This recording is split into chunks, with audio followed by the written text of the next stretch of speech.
সবুজ পল্লবে স্মৃতি অম্লান। জাতীয় ঐক্য ও গণতান্ত্রিক অভিযাত্রায় জুলাই আগস্ট শহীদদের স্মরণে কেন্দ্রীয় কর্মসূচির অংশ হিসেবে চন্দ্রগঞ্জ থানা কৃষক দলের বৃক্ষরোপণ কর্মসূচি পালিত। আজ 20 জুলাই চন্দ্রগঞ্জ থানার হামিদিয়া উচ্চ বিদ্যালয় মাঠে কেন্দ্রীয় কৃষক দলের নেতাদের উপস্থিতিতে এই কর্মসূচি পালন করা হয়। উক্ত বৃক্ষরোপণ কর্মসূচিতে জুলাই আন্দোলনে নিহত ও গুম হওয়া বিএনপি নেতা ফারুক হোসেনের স্মৃতিচারণে বৃক্ষরোপণ করা হয়। কর্মসূচিতে প্রধান অতিথি হিসেবে উপস্থিত ছিলেন চট্টগ্রাম বিভাগীয় জাতীয়তাবাদী কৃষক দলের যুগ্ম সম্পাদক অ্যাডভোকেট রবিউল হাসান পলাশ।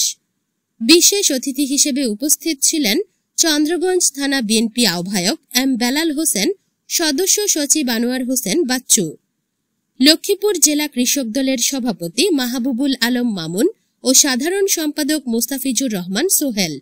আরও উপস্থিত ছিলেন চন্দ্রগঞ্জ থানা কৃষক দলের আহ্বায়ক HM শাহরিয়ার জুহেল ও সাধারণ সম্পাদক জিল্লুর রহমান সহ বিভিন্ন ইউনিয়ন থেকে আগত কৃষক দলের নেতৃবৃন্দ। বৃক্ষরোপণ কর্মসূচিতে প্রধান অতিথি হিসেবে সংক্ষিপ্ত বক্তব্য রাখেন চট্টগ্রাম বিভাগীয় কৃষক দলের সম্পাদক অ্যাডভোকেট রবিউল হাসান। আজকে বৃক্ষরোপণ কর্মসূচি চলছে। এখানে উপস্থিত থানা বিএনপি নেতৃবৃন্দ, জেলা কৃষক দলের নেতৃবৃন্দ, ইউনিয়ন বিএনপির নেতৃবৃন্দ, অঙ্গ এবং সহযোগী সংগঠনের নেতৃবৃন্দ, থানা কৃষক দলের নেতৃবৃন্দ। প্রচন্ড রোদ, আমরা দাঁড়ানোই কঠিন। আমি বেশি কিছু বলবো না। আমি যে কোথাও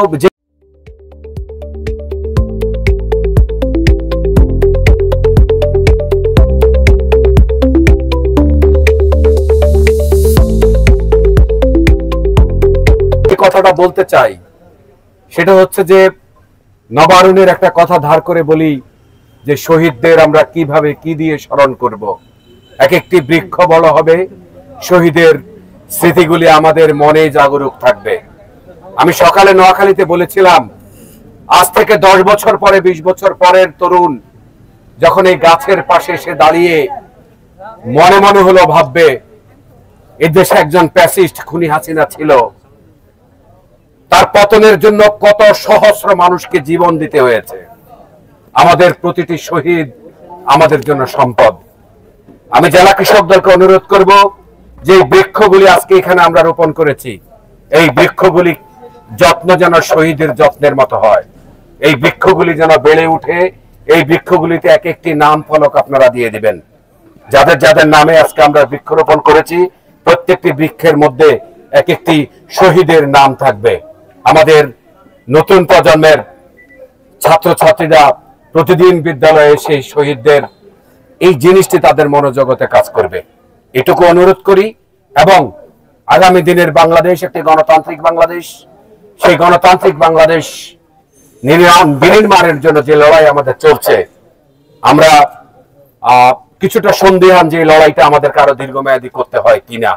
নানামুখী ষড়যন্ত্র দেশ নিয়ে চলছে, নানামুখী ষড়যন্ত্র গণতান্ত্রিক উত্তরণের জন্য চলছে। আমরা সজাগ থাকি, আমরা সচেতন থাকি, সর্বোপরি আমরা ঐক্যবদ্ধ থাকি। এই ঐক্যবদ্ধতা থাকার মধ্য দিয়েই সকল ষড়যন্ত্র উপেক্ষা করে আমরা আমাদের কাঙ্ক্ষিত লক্ষ্যে পৌঁছতে পারবো। আপনাদের এই অঞ্চলের মাটি এবং মানুষের নেতা, আমাদের জাতীয়তাবাদী ছাত্র দলের উজ্জ্বল অতীত, যাদেরকে আমরা আইডল মেনে জাতীয়তাবাদী ছাত্র দল করেছি, শহীদুদ্দিন এনি ভাই আপনাদের সুখে দুঃখে, আপনাদের হাসি আনন্দে আপনাদের সাথে আছেন। আমি এই যে আজকে কর্মসূচি করেছেন এর জন্য এনি ভাইকেও আমি প্রাণঢাল অভিনন্দন জানাই, এবং আমাদের জেলা কৃষক দল এবং আমাদের থানা বিএনপি যারা এখানে উপস্থিত হয়েছেন, থানা কৃষক দল যারা উপস্থিত হয়েছেন, কেন্দ্রীয় সংসদের পক্ষ থেকে ইউনিয়ন বিএনপি এবং অঙ্গ সংগঠন কৃষক দলে যারা উপস্থিত হয়েছেন, সবাইকেই জাতীয়তাবাদী কৃষক দল কেন্দ্রীয় সংসদের সভাপতি কৃষিবিদ হাসান জাফি তুহিন, সাধারণ সম্পাদক শহীদুল ইসলাম বাবুলের পক্ষ থেকে ধন্যবাদ জানিয়ে এখানেই শেষ করছি। খোদা হাফেজ। বাংলাদেশ জিন্দাবাদ।